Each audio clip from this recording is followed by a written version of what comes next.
Today we're going to talk about protein. Protein is the basic building block of our entire body. It's need for repairing and restoring all of our cells. Your hair, your skin, your nails, pretty much every single thing is made up of protein, even your muscles. So I think it's safe to say that protein is pretty important for us. So let's get right into our first topic, types of protein. So there are quite a few types of protein like hemp protein, pea protein, egg protein, casein, quite a few types of protein, but we'll talk about the one and only whey protein. Whey is pretty much the most widely available protein as well as one of the most widely consumed protein as well. Whey protein is a milk derivative, that means it's made up of milk. So when you start processing milk, it breaks up into two constituents, one of them being whey protein, the liquid whey, and the solid casein. You then take this whey liquid, further process it and make it into a powder, and that is what you call whey protein concentrates. You take the concentrates and further process it, you get isolates, and you further process it and you get hydrolyzed whey. For the general population, so for most of the people out there, whey protein concentrates is much more than enough. Not only does it fulfill our needs perfectly, it is also the most widely available as well as the cheapest one. The other ones are basically more processed and more broken down, and that is why they get more expensive. But the more processed that it is, the easier it is to digest. Remember that point for later. If you are planning to take protein supplements, unless you have been suggested otherwise by a doctor or have lactose intolerant or are vegan or any other reason like that, I would suggest you to consume basic whey protein concentrates. You will find it in most of the stores and it's the cheapest one out there. That brings me to my next point, which is also the most asked question. Is whey protein safe to consume? Yes, it definitely is safe to consume. Unless you already have an underlying condition or have been told not to consume that by a doctor, it is 100% safe for you to consume. But if that's the case, why do so many people believe that it isn't? There may be a lot of different reasons why people think this, but I will talk about the ones I think are the most sensible to me. So the nutraceutical market is not very well regulated. Nutraceuticals are basically all your supplements. Unlike medicines, nutraceuticals are not very well tested by organizations like the FDA.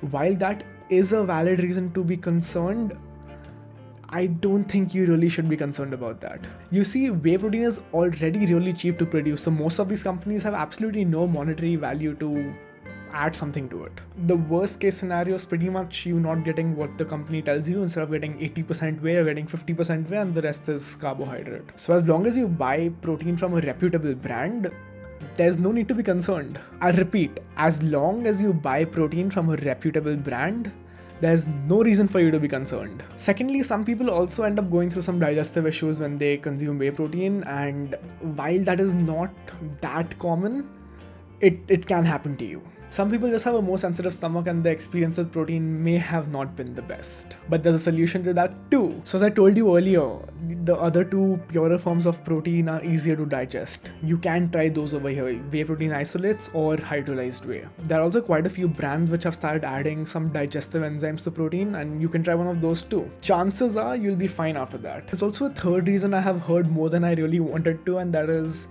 people think that if they consume whey protein powder, they will consume too much whey, they'll consume too much protein and their kidneys will stop working. That is just a myth and you should not believe it at all. So 99 out of 100 protein powders that you can buy, when you take one scoop of the powder, there'll be between 20 and 30 grams of protein. Most people need a lot more than that. Also, if you do end up consuming even quite a bit more protein than you actually need, your body will flush them out just fine. But the only time you have to be very careful of consuming whey protein is if you already have a kidney problem. But if that's not the case with you, which will be true for most of us out here, you're safe to consume just as much protein as you want. Well, of course, nothing is good in excess. You should not be worried about consuming too much protein. The chances of that happening are so low. Just forget about it. I would also like to make it very clear right now that protein is not a replacement, it's a supplement. It's not meant to replace your food, it's meant to supplement it if food is unable to give you what you want. Your plan A is to get all your nutrients via the food you consume. If that does not work out, that is when you look to protein powder as a supplement. But be rest assured, if you're not meeting your protein requirement and you want to meet it, protein powder is as safe as it can get. Now that safety is no longer a concern, let's calculate how much protein you need. To calculate how much protein you need on a daily basis, there are quite a few factors you have to take into consideration, but the biggest one can be how active are you. So if you have a sedentary lifestyle, you don't end up moving too much, like a little bit of movement here and then, that's pretty much it. You need 0.8 to 1.2 grams per kilo body weight of protein. What does that mean? Very simple. Basically take 0.8, multiply that with your body weight in kilos, and that's the number of grams of protein you need. So for example, we take a 70 kilo sedentary man. You take 70 kilos multiplied by 0.8 since he's sedentary, and that equals to 56 grams of protein. 56 grams is how much that person daily requires. While it is completely safe to go above that number, you should never go below that number. You will soon find out why. While there's no perfect number to calculate how much protein you need, for sedentary people, 0.8 to 1.2. That is the number of grams per kilo body weight that you are recommended to take. I'll put up a chart on the screen right now. You can take a screenshot of this. This basically will help you calculate your protein requirement based on your activity level. So now you also know how much protein you need to consume. Let's talk about how you can consume that protein. So let's start off with vegetarian people. It's widely believed that vegetarian people just cannot get enough protein because all they eat is plants and vegetables, but that is as far from the truth as possible. It's just the myth. Vegetarian people can get just as much protein as non-veg people. There are a lot of rich sources of protein available which you can consume to meet your requirement. Just to name a few examples, you can have paneer, you can have dal, you can have edamame, you can have soy, you can have legume, you can have tofu, you can have Greek yogurt, you can have seeds, you can have nuts, nut butters, oats, chia seeds, a lot of things. So being a vegetarian should not be a matter of concern for you. There are just as many options for you available to get your protein requirement. And okay, you are a vegetarian and for some reason you are not getting enough protein, you always can supplement yourself. Now we come to non-vegetarian people. You have access to meat. Meat is one of the best, most rich, most dense source of protein there is. You can always consume lean meats like chicken breast, like turkey breast, which have very little fat, or you can consume red meats, which tend to have a lot more fat than that. Of course, you also have seafood and eggs. Eggs are a great source of protein. Along with all of that, you also have all the vegetarian sources I just mentioned. However, there's one major problem of eating meat nowadays. While I would not discourage you from consuming most of your protein via meat, I would want you to be aware of one fact, and that is now, because of how meat is farmed, there are a lot of antibiotics and a lot of growth hormone put into the meat to make them grow faster. And whatever's put into the bodies of the animals that we're about to consume, that goes into us. So if you are planning to use meat as your primary source of protein, I would suggest you to get as high quality of meat as possible, but just be aware of this fact. And anyways, if you cannot consume enough protein via food, you always can supplement. So I've been going on and on about protein and that you should meet your daily requirement and just somehow get your daily requirement met. And that is for a good reason. Protein deficiency. Let's talk about what happens if you don't consume enough protein. As I said in the beginning, your body is primarily made up of protein. A lot of your body functions are running because of the protein. Your hair, your skin and your nails are pretty much made up of protein.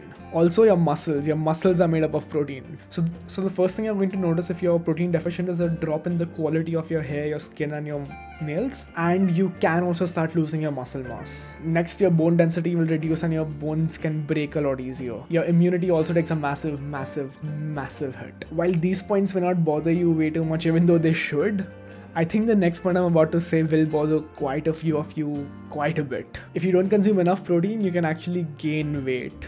Yeah, you heard me right. You can gain weight. If you don't consume protein, your appetite will increase, and if your appetite increases, you will tend to eat more. You eat more calories and you will gain more weight. There are quite a few other problems also which I haven't addressed which happen if you don't consume enough protein, and that is exactly why I have been stressing so much to get your protein consumption right. And now the final point, which is kind of like the opposite of the previous point. Why do people go on a high protein diet? So a high protein diet is pretty common with people who are trying to lose weight. The main reason being when you consume protein, the hormones responsible to suppress your appetite are released. That means you feel fuller for longer and you don't feel like eating too much. Along with that, protein also has a very high thermogenic effect. That basically means your body has to spend a lot of energy, a lot of calories, trying to consume the protein, trying to break down the protein so that your body can absorb it. So after hearing that, you'll be like, wow, protein keeps you full and it takes more energy to just break it down. So it will be a very good way to lose weight. However, you also need to understand just as well that doing this may end up actually reducing your weight in the short term. Keeping that weight off is just as difficult. Not only that, when you do consume that much protein, you do that at the expense of not eating enough carbs, and that brings a whole lot of its own problems. So while you may end up losing weight by doing this, you almost definitely are going to put that weight back on, And in that entire circle of doing so, you will also have a significant impact on your health. If you do want to lose weight, there's only one method I would suggest to you, and that is to be in a calorie deficit while eating a balanced diet. If you want to know more about that, you can check this video somewhere out here. But yeah, if you are in the general population, I would not suggest you to use this method to lose weight if you plan to actually keep that weight off. So yeah, that's about it. I think that's more than enough to put in one video. I think you know most of what you need to know about protein now. If you still have any questions after watching the video, feel free to put them down in the comments. I will reply to them as soon as I can. Like the video if you learned something. Share the video with someone you think will benefit by knowing protein is completely safe to consume. And if you want to see more such content, subscribe. I'll see you next time.